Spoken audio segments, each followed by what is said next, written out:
Well, g'day, it's Jono Break here with Monday Myth Check, and today I'm coming to you, well, from Atlanta, but by the time you see this, I'll be on my way back from Beirut and Lebanon, where I've been working with entrepreneurs. I did this back in June. Just a wonderful experience to connect with a bunch of people and fulfill my purpose, but also see them fulfill theirs and dig into theirs while they're at it. It's a really good time. So today I want to talk about, I thought I'd tie it in with the theme of being there. And so the first one is to say, if it's risky, it must be irresponsible. And I hear this a lot. There's people that have different risk tolerances and different challenges as they go along. And what I want to do is I want to check this as a myth, right? I get it. We've got to be careful. We've got to be sensible. But then if it's risky, it must be reckless. Okay. And I want to really check this one for being the myth that it is.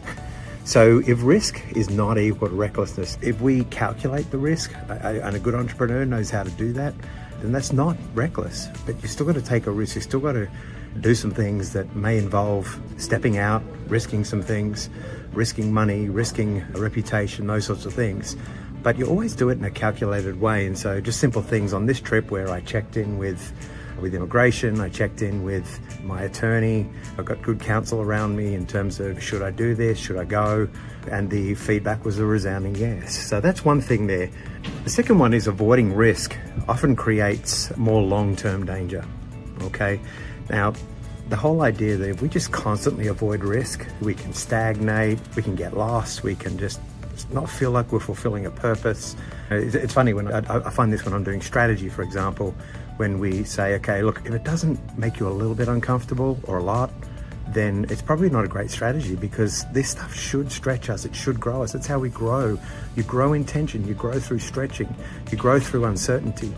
Now, yeah, it's good to have those good times and that good growth, but that's something that's very important. So something to think about there. So the third one then is that if the growth thing is true, then the reality is leaders grow in proportion to the challenges that they face. So if you really want to be a great leader, I love it. I think it was John Maxwell who said, everybody wants to be John Maxwell today, but nobody wants to be who he was before he was John Maxwell. And so people say, hey, I love what you do. I love how you do it. But the reality is it's taken a lot of work, a lot of cost, a lot of effort to craft this life that I now am blessed to live. And I haven't got it all together by any stretch. So there's a couple of things to think about in terms of just thinking about this idea that taking a risk is irresponsible. So what's a good action for you? Let's look at the risk that you're facing. Let's look at the guardrails and the things that are there. Now, obviously, a risk should never take you into an illegal space. It should never take you into a territory where, it might be a risk in terms of life, but not deliberately putting yourself in harm's way. So that's really important. So what you want to do is have a look at the risks you're facing. What are the fears that you've got around those? What are the challenges that you've got? And have a think about that and write those things down. And then ask yourself the question, what's holding you back from taking that risk? And then start to plan out. What would a good strategy look like to help you take that risk? What information do you need to know to help you feel more comfortable about it? Anyway, just something to think about. Taking a risk is irresponsible, okay? It's not necessarily. I'm Jono Break. I'm at Atlanta Airport today and just about to go and enjoy the Sky Club Lounge. As always, enjoy the journey.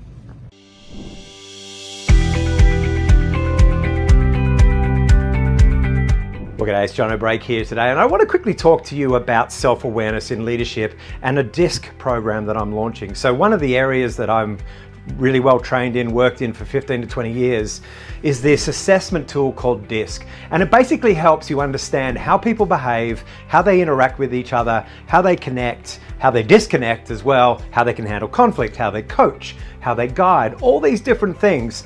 But at the end of the day, it comes from this really important premise that the most important thing in a great leader is an understanding of their own space, their own disposition, their self-awareness. So this DISC workshop is designed to be a simple multi-video process where you can unpack DISC and you can look at it in terms of your own space. You'll do an assessment, so you'll know what your assessment is, and then you go through the videos and you can then book a 15 to 20 minute session with me at the end if you want to.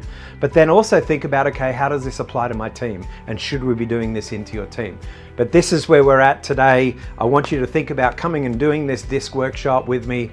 It's all online, so you can do it at your own pace, and then we can chat at the end. Hope you're enjoying the journey. I'm looking forward to seeing you on my DISC workshop.